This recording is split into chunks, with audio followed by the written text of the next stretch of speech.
e se der fruto, ficará, e se não, depois a mandarás cortar. Senhor, meu Deus, meu Pai, mais uma vez estamos perante a Tua presença para Te agradecer pelo novo dia.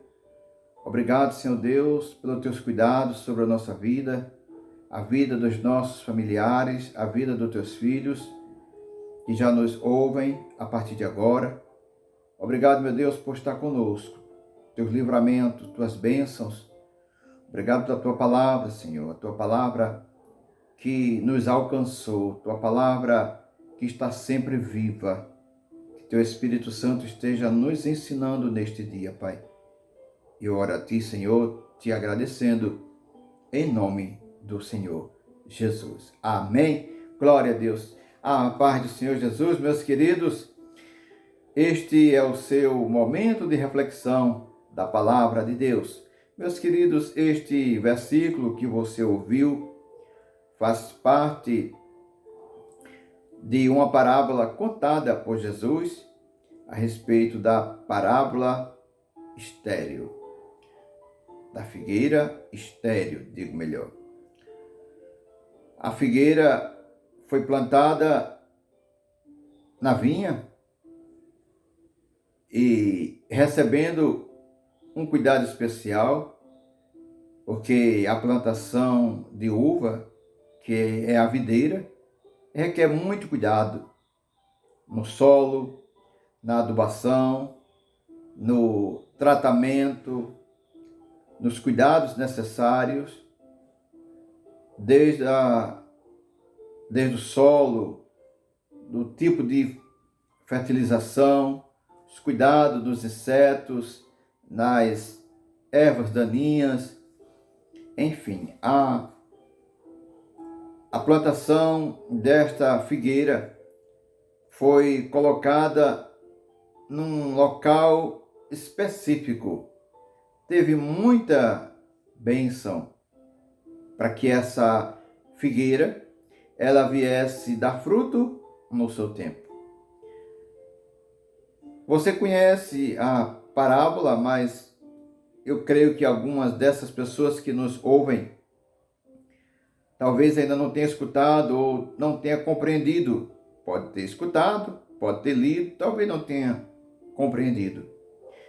Na época dessa narrativa, Jesus estava falando para os judeus, porque a videira era o próprio Jesus. Jesus estava falando para o seu povo. Diz lá em São João, capítulo 1, a partir do verso 10, veio para o que era seu e o que era seu não o recebeu. Mas a todos quanto o recebeu, foi-lhe dado o poder a ser chamado Filho de Deus.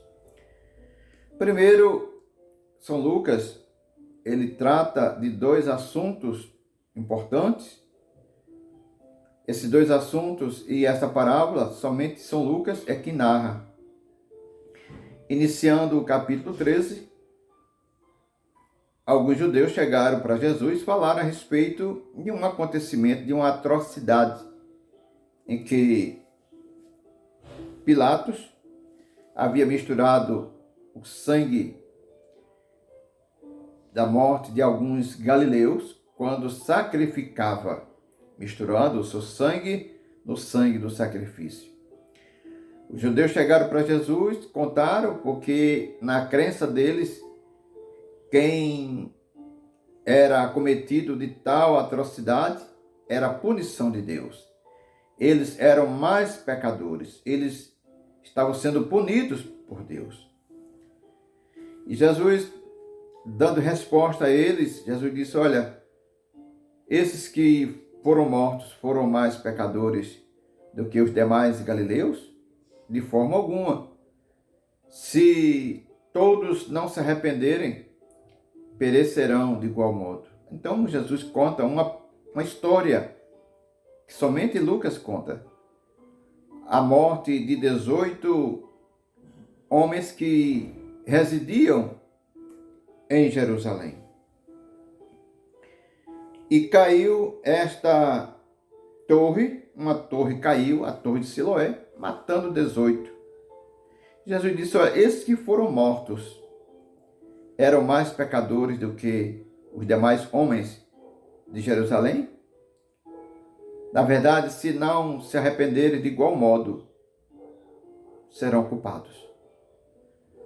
Então, quando Jesus narra essa parábola dessa figueira estéril, estéril é aquele ou aquela que não dá fruto, que não produz.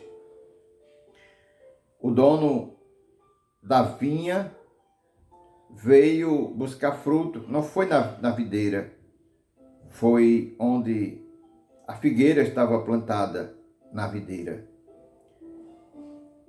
Por 3 anos, ou seja, na realidade, se a gente compreender o que diz lá em Levítico, capítulo 19, versículos 23 e 25, vamos encontrar na época como funcionava a lei da plantação. Quando, a partir do 3º ano, quando a planta que tinha os frutos começassem a dar fruto, aqueles frutos não seriam consumidos e nem comercializados. Serviam de adubos para o próprio solo. No ano seguinte, que seria o 4º ano, quando começasse a dar fruto, seria consagrado ao Senhor. Aquele fruto não seria comercializado nem consumidos. Eram consagrados ao Senhor. Então, no ano seguinte, no 5º ano em diante, era que deveria ser comercializado ou consumidos. Então, se a gente for contar o tempo em que o dono foi procurar fruto, foi procurar figo, não encontrou, exatamente no 7º ano depois da plantação da figueira. E a figueira estava estéril, não tinha dado fruto. O dono chega e diz para aquele que plantou e cuidou de igual modo a videira: arranca, porque ocupa o lugar inutilmente. Mas aquele que cuidou, aquele que zelou, aquele que teve os cuidados, tanto na videira como na figueira, ele intercedeu ao dono da plantação. Ele disse: Senhor, está no verso 8, Senhor, deixa este ano até que eu escave e esteque. Ou seja, ele pediu mais um ano, ele pediu a prorrogação, pediu mais uma oportunidade. Então, o versículo que você ouviu, ele diz: e se der fruto, ficará, e se não, depois mandarás cortar. Essa parábola Jesus contou para os judeus, conforme já lhe disse. Lucas escreveu esse seu livro para todos os cristãos que sejam convertidos do judaísmo, como os gentios. E aqui Jesus estava falando para o seu povo na época. Hoje Jesus fala para nós através dessa palavra. Quem é o dono dessa videira e do figo? Deus. Simbolizando hoje Deus. Quando ele manda que seja arrancada porque estava ocupando lugar inutilmente,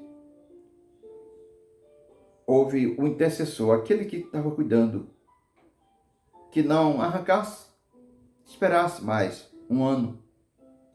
Essa pessoa simboliza a pessoa de Cristo, glória a Deus, que intercede a Deus por nós. Quantas vezes, diante de Deus, nós deveríamos ser arrancados. E Jesus intercede ao Pai, pedindo mais uma oportunidade, nos dando mais uma oportunidade, que venhamos dar frutos. João Batista disse que a árvore que não der fruto seria arrancada, seria cortada e lançada no fogo. Então, a pessoa de Cristo tem intercedido por nós, dando oportunidade para que venhamos dar fruto. João Batista disse que arrependei-vos e produzi frutos dignos de arrependimento. A árvore que não der fruto seria cortada e lançada no fogo.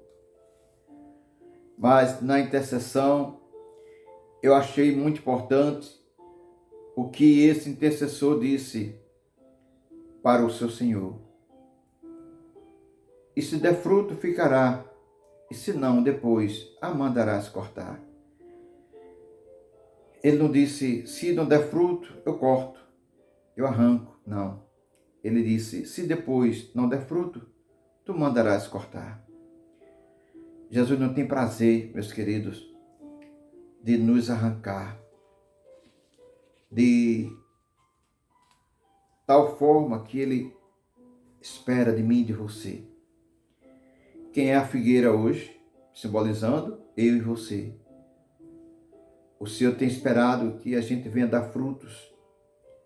Se estamos produzindo frutos dignos de arrependimento, que possamos cada vez mais produzir. Se não, é tempo da gente fazer uma análise. Que fruto eu estou produzindo? Por que eu não estou produzindo? É fazer uma análise de si próprio. Não sou eu que vou dizer a você, você precisa dar fruto. Não. A consciência é de cada um. Cada um sabe o fruto que precisa produzir. E se não está produzindo, sabe onde precisa ser tratado, ser cuidado, para que as aves, as ervas, as ervas daninhas, elas sejam tiradas, para que possamos assim dar o fruto no tempo adequado. Senhor, quero mais uma vez te agradecer pela tua palavra. Obrigado, Senhor, porque o Senhor nos trata, o Senhor nos quer bem, o Senhor tem demonstrado esse zelo, esse cuidado, essa intercessão sobre a nossa vida. Nas tuas mãos coloca a minha vida e minha esposa, a nossa família, a família dos meus vizinhos, da direita, da esquerda, da frente, da retaguarda, meus amigos, meus companheiros de trabalho, meus chefes, assim como seus familiares, os que estão saindo de casa procurando trabalho, os que estão saindo de casa aí à unidade médica para uma consulta, uma cirurgia, levar um exame ou fazer. Ser com teus filhos, Pai. Os que estão em casa se recuperando dessas enfermidades, cura, usa da tua bondade, Pai. E eu oro a Ti, te agradecendo por todas essas bênçãos, em nome de Jesus. Amém. Deus abençoe a todos, um dia de bênção, um dia de paz. No próximo encontro estaremos juntos para mais um momento de reflexão da palavra de Deus. Paz do Senhor Jesus. Até.